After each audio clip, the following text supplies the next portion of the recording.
Okay, we're on number 3 now, and it says the wire is in the form of a circle. Okay, which area is 3 root 3 square inches.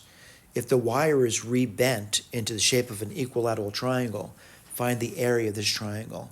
So what I'm going to do is go back to the whiteboard and write things down.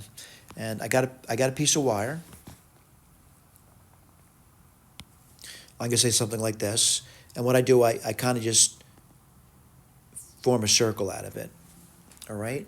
So, before I do anything, I want to point out, I do know the area of the circle. And the area of a circle is pi r squared. I also know the circumference of a circle, which is going to be 2 pi r. All right? That's an r.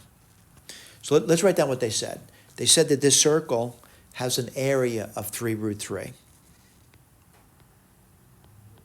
And that's going to be pi r squared. And that's going to be 3 root 3 over pi equals r squared. Before I go on, I want to point out r has got to be a positive number. So this is going to be like r equals the square root 3 root 3 over pi. Kind of a nasty number. But now I know the circumference. What's circumference going to be? 2 pi, and that's going to be the square root of 3 root 3 over pi. And that's the length of the wire. So this is going to be what the C is. This is the length of the wire. All right? Now, before I go on, I want to just simplify that number a little bit. And looking at it, I'm going to say I would have C equals 2. And pi over root pi is going to be root pi. So I really get the root of 3 root 3 pi. All right, so 3 root 3 pi. And there's 2 of those. Now, someone says, what are you going to do about that? Well, I got to remember, I'm going to make a triangle. All right? And the question is, if I took the same piece of wire and rebent it, what would the area of the triangle be? So before I do that, I want to point out it's going to be an equilateral triangle. And an equilateral triangle looks like this over here, sort of. I'm not great at drawing pictures, by the way. That every angle is going to be 60 degrees. I know that much. And, what else do I know about it? I know the length of one of the sides. And what would that be? It's really just 1/3 of this number here. So it's going to be C divided by 3. All right? So every side is C divided by 3.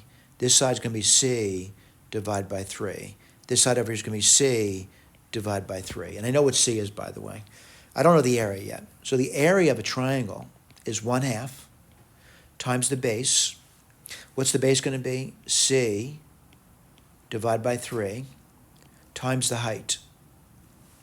So I got to start thinking about what the height would be. And I'll write this one over here for you. This is a 60-degree triangle. And I want to just, kind of remind you about the ratios there. And we'll get to that. But I'm looking at, I want the height of it. This is the height. And I know this side over here is actually going to be C, not divided by 3, but I'm taking half of that, so it's divided by 6. So I'm going to say that the tangent of 60 degrees is going to be equal to the opposite, which is H, and then you're going to get C divided by 6 here. Well, I'm going to multiply both sides by C over 6, so it's going to be C over 6 times the tangent of 60 degrees is going to equal H. And the tangent of 60 degrees, just to remind you, it certainly, you should know enough trigonometry that it's not too much of a struggle for you. But the tan of 60 degrees is going to be root 3 over 1. So just root 3. So I'll write this over here. So C times root 3 over 6 is equal to H. Okay? Let's go back over here. I'm gonna erase my H now. I'm gonna put that down for you. What's it gonna be? You get C times root 3 over 6.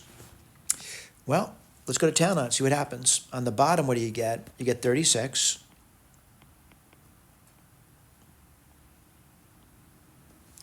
That's not so bad, right? 2 times 3 is 6. 6 times 6 is 36. Then you get c squared times root 3. I'm trying to find the area.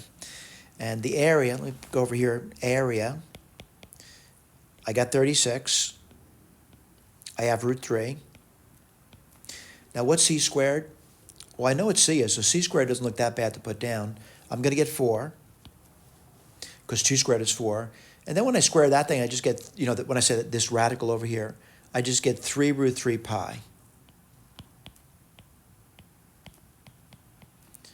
Well, this doesn't look too bad. And let me just see if I can go through that and see what I get. So I'm going to say root 3 times root 3 is 3. 3 times 3 is 9. 9 times 4 is 36. So I get 36 pi over 36. And lo and behold, I get a number. I get the number I want, which is the answer to their question. What's the area? It's pi. Thank you.